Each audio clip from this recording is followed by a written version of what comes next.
Thought for the day. The most profound thing we can offer our children is our own healing.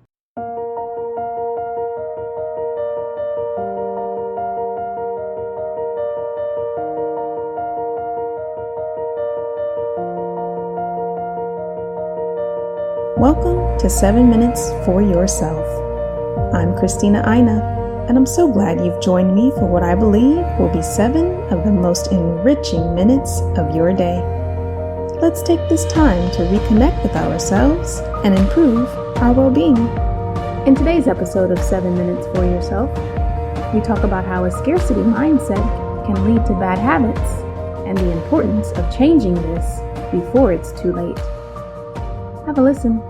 The closet is just one of the areas in which our stuff overwhelms us. We wear 20% of our clothing 80% of the time.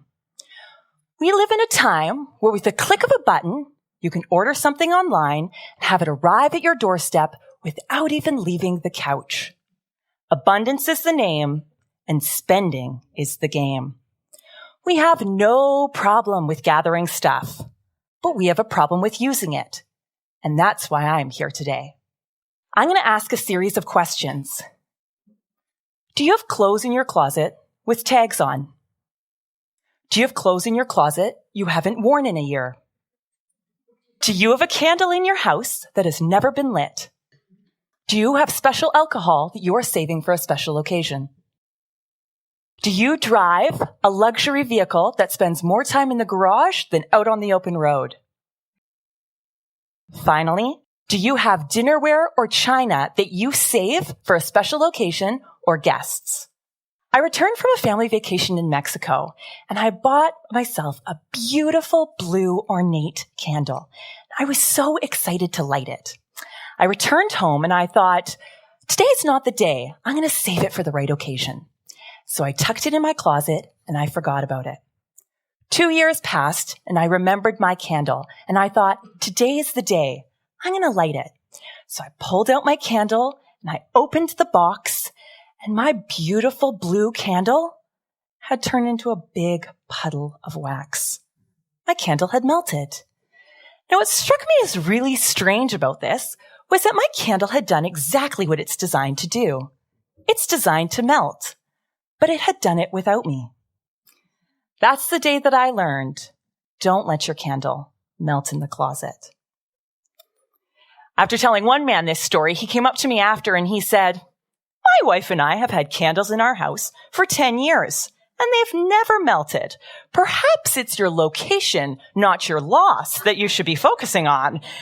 And I said, I think you might have missed my point there. All of the things that we gather have one thing in common.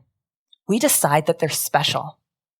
We have no problem with cutting the tags off the sweatpants or putting the IKEA cutlery and dinnerware out. It's the good china, the expensive scotch, the good suit that stay locked in the cupboard. I learned this on a new level one day when I was out shopping, and I overheard a man compliment the other man on his watch. And the man responded, if you like this one, you should see the ones I don't wear. This sounded really strange to me. Until the other man responded, absolutely, the best ones never leave the box.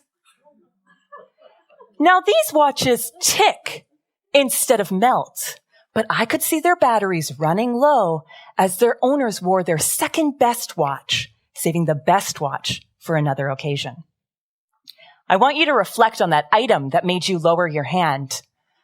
When you think about using it, or when you go to use it, what is the feeling it evokes in you? Is it a feeling of special, of importance, of poise? I learned recently when I don't wear something, it's because I've decided it's too nice. I was recently given a necklace. It was a bit nicer than the kind of necklace I normally wear. So I put it on and I showed it to my sister and I said, is this too nice to wear every day? She looked at me and she said, it is really nice. But isn't your thing, don't let the candle melt in the closet? She was using my quote against me. A yet simple yes or no would have done. It struck me. As soon as I had elevated this necklace to be too nice to wear every day, it got moved into my jewelry box and forgotten about, waiting for that special day. This made me really curious. So instead of gathering stuff, I decided to gather information. And I learned that our tendency as humans to stockpile stuff is based on two mindsets. I am not enough, and I don't have enough. I'm going to begin with I don't have enough. This is a mindset that was ushered in by the Great Depression and sold us the lie that by gathering things around us, we can protect ourselves against hard times. What if I told you that someday when wasn't coming? As I told you, I work as a registered nurse in the emergency department. In Emerge, we see it all. Let me tell you, nobody plans to come to Emerge. You don't put it on your schedule and think 3 o'clock coffee, 4 o'clock Emerge, 5 o'clock dinner. You'll never get out in an hour. When people come to Emerge, they don't bring their special scotch. They don't wear their finest suit. You come as you are. And everybody gets the same blue cotton gown that looks terrible on everybody. In emergency, change is our currency. We see it all the time. Sometimes it's good change. Bones get put back into place. Pain disappears with a powerful drug called morphine. Answers are given to questions. Those are the good days. On the hard days, I'm reminded that life can change in an instant. Heart attack, stroke, car crash. From the vantage point beside a hospital bed, what's important becomes very clear. Those excuses for why you didn't light the candle, didn't drink the scotch, become very small. You didn't drive that car to the hospital, and you may never drive it again. Now, people ask me, so your takeaway from working with life and death is to use your stuff? No.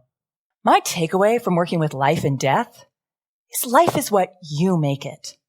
So make it one you enjoy. I want to be really clear on what this idea is. It's a mindset shift of viewing yourself as enough to have and use your things. That concludes today's episode of 7 Minutes for Yourself. Please take a moment to rate and review the show on Apple Podcasts. Today and every day with your kiddo is a gift. Enjoy it. Thanks for tuning in.